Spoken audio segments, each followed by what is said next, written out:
عزیزان گرامی، اس کے بعد پھر بے انتہا امام پہ ظلم کیا گیا. متوکل نے خود اپنے بھائی سے کہا کہ ان کو زہر دے دو اور تاکہ ان کی شہادت ہو جائے. عزیزان گرامی، جب امام محمد تقی علیہ السلام کی شہادت ہو رہی تھی تو امام علی نقی علیہ السلام صرف 8 برس کے تھے، اور امام محمد تقی علیہ السلام کی والدہ زندہ تھیں اور وہ مدینے میں تھیں.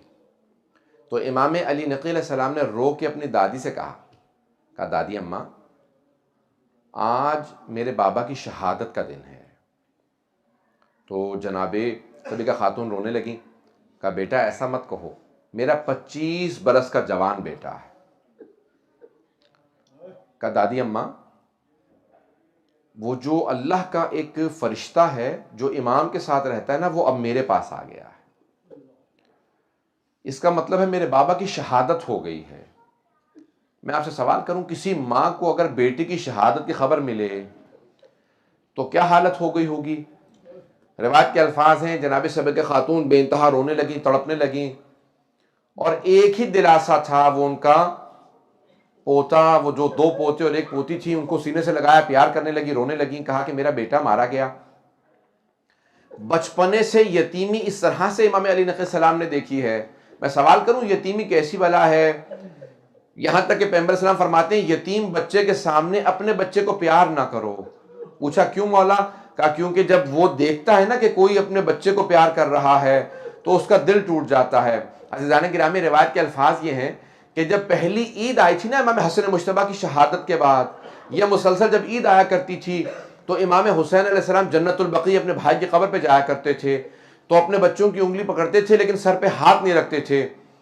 تو کبھی کسی نے پوچھا اتنا پیار کرتے ہیں تو آپ بچوں کو کیوں نہیں پیار کرتے؟ کہا جب میں قاسم کو دیکھتا ہوں تو مجھے احساس ہوتا ہے کہ میرا بھتیجا کبھی یتیمی کا احساس نہ کرے، اپنے بابا کو یہ محسوس نہ کرے میرا باپ سر پہ نہیں ہے، اس لیے میں اس کی محبت میں اس کو زیادہ پیار کرتا ہوں، اسے سینے سے لگاتا ہوں، اس کے سر پہ ہاتھ رکھتا ہوں، اپنے بچوں کے سر پہ ہاتھ نہیں رکھتا، تاکہ میرے بھتیجے یتیم بھتیجوں کو یہ محسوس نہ ہو کہ دیکھو ہمارے جو چچا زاد بھائی ہیں ان کے سر پہ ہاتھ رکھنے والا ہے لیکن ہمارا باپ سر پہ موجود نہیں ہے. عزیزان گرامی، یتیمی عجیب چیز ہے.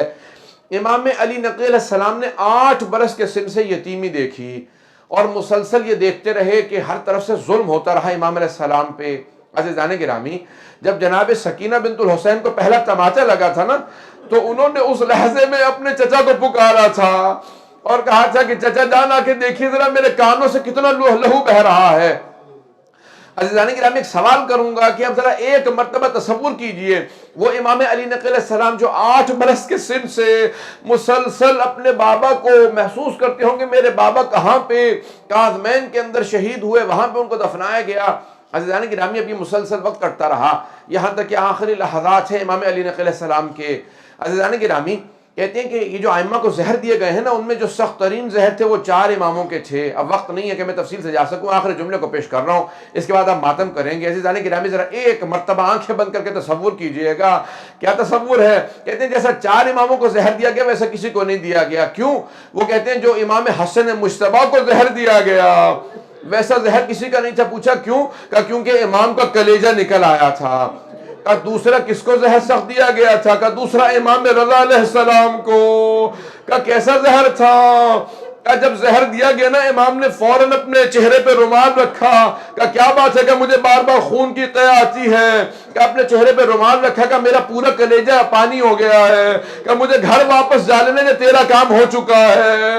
عزیزان گرامی، 2 اور امام، ایک امام علی نقی علیہ السلام، آپ کے بیٹے جب امام حسن عسکری علیہ السلام قریب میں موجود تھے، کہا بیٹا مجھے سہارا دے کے بٹھا دو، میرے اجداد رسول خدا علی مرتضی سب آ گئے میرے لینے کے لیے، میری دادی زہرا موجود ہے، اجرکم اللہ. عزیزان گرامی، اور ایک ہے امام حسن عسکری علیہ السلام جن کو زہر دیا گیا، سخت ترین زہر دیے گئے.